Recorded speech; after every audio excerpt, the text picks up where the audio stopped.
other places. But I just want to say hello to all of the people that supported us so strongly.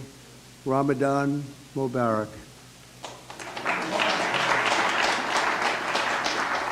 We're grateful to be joined by Director of National Intelligence, Tulsi Gabbard. Tulsi, thank you very much.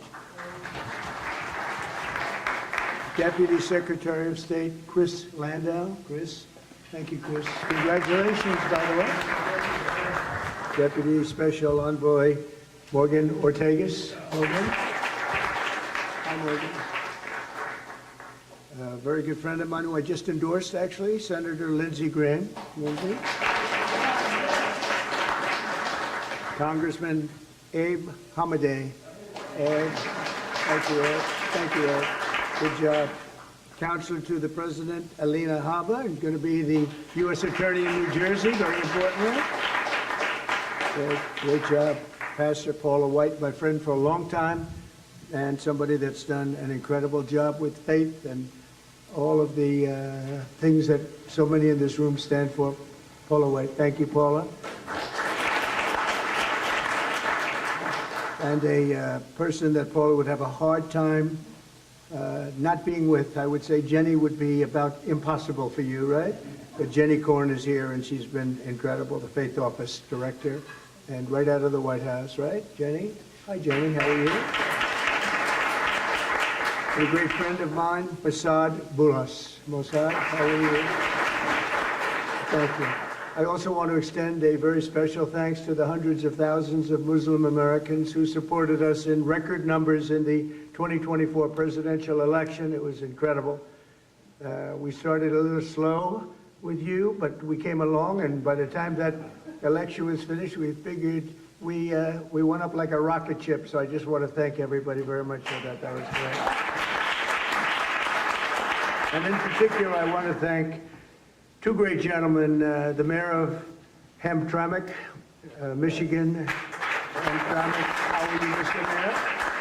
And he's done a great job as mayor, and he's done a great job with his support of us. And Mr. Amr Galib, and thank you very much. You was such a tremendous endorsement, right at the right time.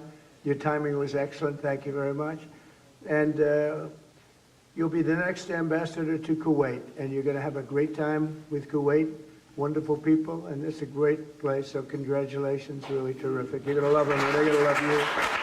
And they're going to love you. Thank you very much. Congratulations to, as well as the mayor of Dearborn Heights, Mr. Bill Barrison. Bill, good job, Bill. And Bill actually is going to be the next ambassador to Tunisia, and that's big stuff. Those guys, you're very upwardly mobile. You're doing very well. That's great. You're going to have a tremendous time. Both great countries, and enjoy it. Every day we're keeping our promises to the Muslim community. My administration is engaged in relentless diplomacy to forge a lasting peace in the Middle East, building on the historic Abraham Accords, which everybody said would be impossible, and now we're going to start filling them out because, as you know, Biden did nothing to fill them out. He did absolutely. We had the four great countries, and nothing happened. Despite the importance of the Abraham Accords, but I have a feeling it's going to fill out very quickly. It's already, people are talking already about it. They should have had them long ago. It should have been done. We're rapidly defeating inflation by reducing energy costs and even slashing the price of eggs by 50%. Doesn't sound like much, believe me. You know, when I got here, I was in 1 week, and I was being hit by the fake news media. They were saying, egg prices have quadrupled. I said, I just got here. I didn't even know. I said, what's the problem with eggs? But the problem with eggs was Joe Biden. That was the problem. He let them get out of control. And as you probably saw last month, they went down 35%, and the quantity is so much that, I don't know, I think they're going to go down a lot further. We have a total of over 50% in a few weeks, Lindsay. I'd say that's pretty good. And nobody wants to talk about it. Now they don't want to talk about it. They talked about it when it went up under somebody else, but when it went down under me, they don't want to talk. So we have to talk ourselves. If they won't say it, we have to say it, right? I learned that a long time ago. We're fighting for parents' rights and school choice, and we're stopping schools from indoctrinating children with transgender ideology, something which the people of this room are not happy about. I know that for a fact. and it's a shame what's happened, but we're turning it around and turning it around at levels that nobody can even believe. I signed an order also, and I think very importantly, also in particular for people in this room, we're keeping men out of women's sports. Is that okay? Men out of women's sports. The Muslim community was there for us in November, and while I'm president, I will be there for you. I'm going to be there for you, and I think you know that, and our two great mayors understand that. I said that I would see you after, and I saw you after, and I think you're doing better than we are. You're doing better than anybody, so it's so great. I'm so glad you're here. But as we approach the end of Islamic holy month of Ramadan, we're also deeply honored to be joined by many of the international friends and partners, including the ambassador from Saudi Arabia to the United States, a very, very special woman, Princess Rima. Princess, thank you. Thank you, Princess. Say hello to everybody. It's great to see you. Thanks as well to the ambassadors and chiefs of mission from the United Arab Emirates, from Jordan, Egypt, Kuwait, Qatar, Pakistan, Malaysia, Brunei, Bahrain, Iraq, Oman, Morocco, Indonesia, Algeria, Djibouti, Cameroon, Lebanon, Nigeria, Guinea, Tanzania, Kenya, the Maldives, Libya, Senegal, Bangladesh, and we have a few others. I'm sorry I forgot, but I am going to be in big trouble if I did. But that's a pretty good group of people represented tonight. Wouldn't you say, Senator? I think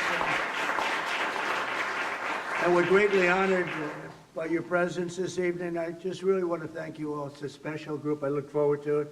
You know, we have long days, not like other people that had this position. I work long hours. And I said tonight, after making 3 calls for people running for office, they call them teletown halls, and they're not easy to do. And I said, well, now I go home and can relax. They said, no, you can't, sir. You're seeing your friends from lots of different places, and that's okay. As soon as they found out who they were, I said, all right, that's okay. But Ramadan is a season of spiritual reflection and self-restraint. Every day during the sacred 9th month of the Islamic calendar, Muslims fast from dawn to dusk, deepening their focus on prayer and devotion to God. So nice. Then Muslims all over the world join family and friends each night and sundown to give thanks to the Almighty and break their fast with an iftar dinner, just like this one. This is what we have tonight, right, Paula? I hope you like it. If you don't like it, don't complain, okay? You're still in the White House, right? We're all in the White House together, so how bad can that be? So tonight we gather with the goodwill and the gratitude for God's many blessings, and that's what it's all about. This tradition exemplifies the beautiful spirit of all 3 Abrahamic faiths, the spirit that inspires us to seek happiness and prosperity at home and peace for the entire world. We're all looking for peace for the entire world. When I was in Michigan, I met with so many leaders of faith, and I said, what about your attitude here, your attitude there? All of the attitudes and all of the things I heard, they said, sir, all we want is peace. Right? Remember, Mr. Mayor? I said, but I understand you don't mind death. They said, no, sir, we want to live. We want to live, and we want to be happy, and we want to love everybody. And I actually, it was a very inspirational period of time for me. And I want to thank you also for introducing me to so many of your friends. It was absolutely incredible. Thank you very much. To our Muslim friends, I look forward to working with each of you to achieve a brighter and more hopeful future. And I think together we're going to do great. You're going to make strides like you've never made. You have somebody in the White House that loves you. Thank you all very much. And now we'll have a little dinner. Have a little dinner. Thank you. Thank you very much.